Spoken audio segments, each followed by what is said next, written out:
Assalamualaikum warahmatullahi wabarakatuh.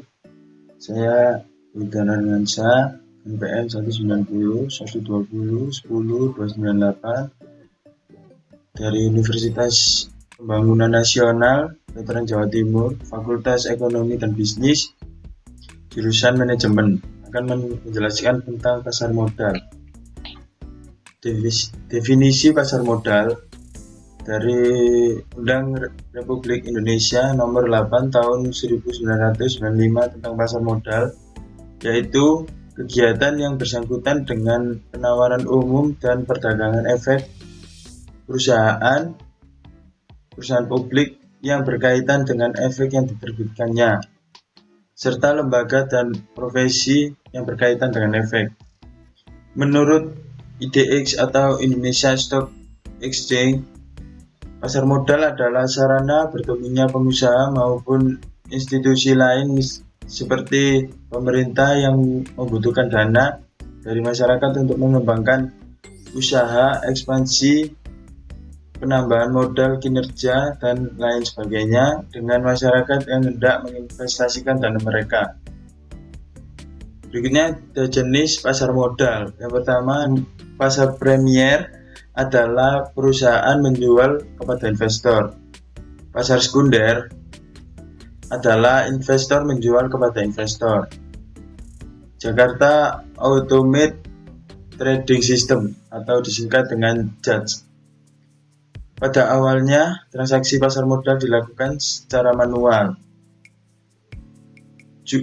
Ketika jumlah emiten yang meningkat, cara manual tidak efektif. Terus melakukan JATS yang diterapkan pada bulan Mei 1995. Implementasi JATS diharapkan dapat menunjang volume transaksi efek yang semakin besar. Aliran informasi cepat dan transparan dapat diakses secara real-time di JATS itu sendiri. Manfaat pasar modal yang pertama ada sumber pembiayaan perusahaan, penyebar kepemilikan perusahaan, sarana investasi bagi masyarakat. Yang terakhir ada transparansi dan profesionalisme. Produk pasar modal yaitu ada 4. Yang pertama ada saham, obligasi, reksadana, dan derivatif. Saham adalah bukti kepemilikan nilai sebuah perusahaan atau bukti penyertaan modal.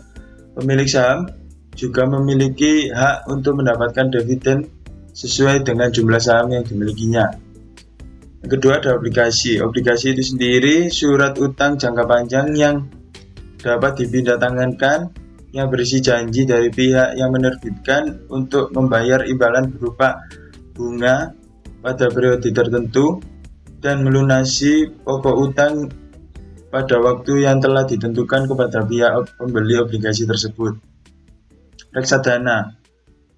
Pengertian dari reksadana adalah sebuah produk investasi dalam bentuk kumpulan dana yang dikelola sebagai modal investasi untuk dikonversikan ke dalam berbagai jenis produk. Dana yang terkumpul dapat dikelola oleh manajer investasi. Yang keempat ada derivatif.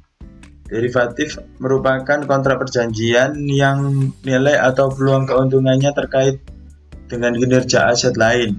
Aset lain ini disebut sebagai underlying asset.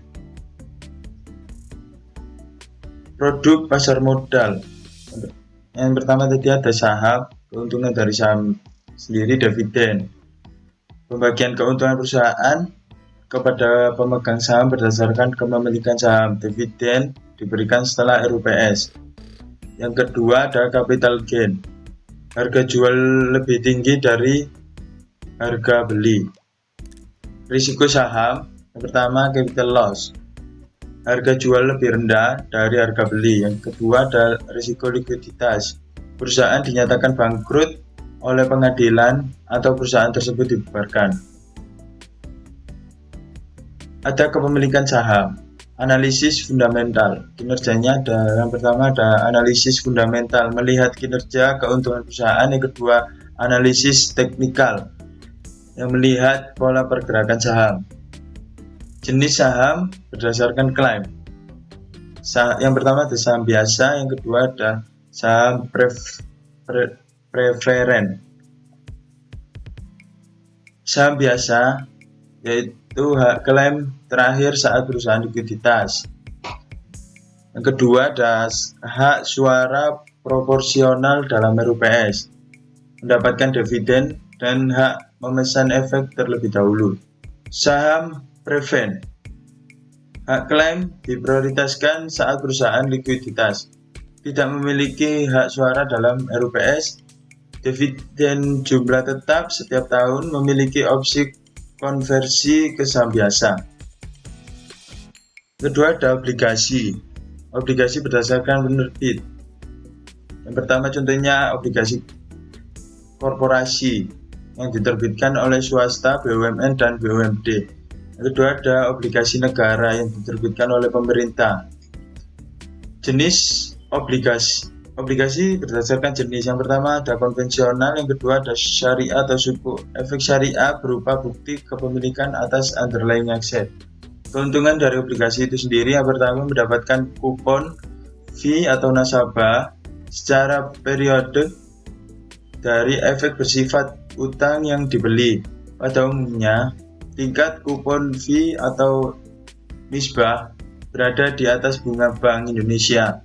Yang kedua memperoleh capital gain dari penjual efek bersifat utang di pasar sekunder.